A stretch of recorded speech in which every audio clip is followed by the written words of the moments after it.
Polygon to start much-awaited swap of POL token for Longstanding MATIC. The migration from POL to MATIC will also bring in some tokenomics changes with a new emission rate of 2% annually.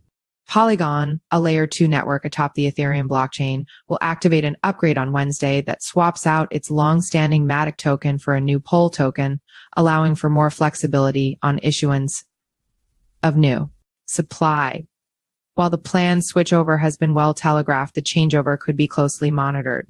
Since the token is widely held across crypto investor portfolios, it's the 13th biggest by market capitalization in the CoinDesk 20 index of large digital assets at about $3.8 billion. For many users, the swap will take place automatically. The migration comes as a part of the project's planned revamp laid out last year in its Polygon 2 roadmap to make POL the native token of its main chain, the Polygon PoS chain, as well as eventually other chains in its ecosystem. According to Polygon, in the initial phase of the migration, POL replaces MATIC as the native gas and staking token for the Polygon PoS network. In subsequent phases, POL will serve a crucial role in the AG layer. The AG layer is another staple in the roadmap, essentially a system for aggregating affiliated blockchains built using Polygon technology. Furthermore, the Polygon community has proposed that POL will support broader roles in the Polygon staking hub to be released in 2025, including block generation, zero-knowledge proof generation, and participation in data availability committees. DAX's POL migration. The migration from POL to MATIC will also bring in some tokenomics changes. Polygon shared that the token will have a new emission rate of 2% annually, where part of the supply goes to validators on Polygon PoS for rewards and the other part to the community treasury, a self-sustainable ecosystem fund that can support the above activities.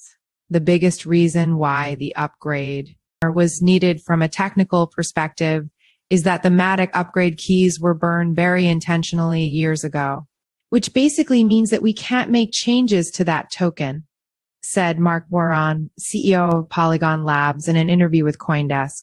So one of the things that we wanted was to introduce emissions that way. We could use it for the community. We could use it for growth.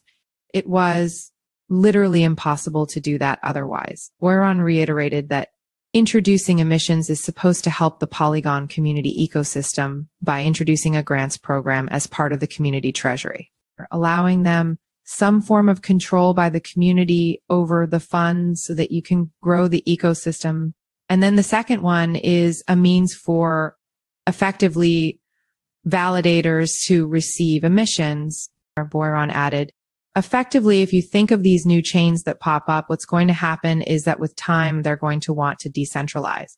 And so instead of just having a centralized sequencer, they're going to need to incentivize people to actually run a decentralized group or a decentralized prover. And if they don't have a token, or if they don't want to launch a token yet, how do they do that? Well, effectively, what this does is that a portion of that POL emissions can actually be used to decentralize their network. And then POL holders will then receive fees from that network. Read more. Polygon sets September date for migration to POL token from MATIC.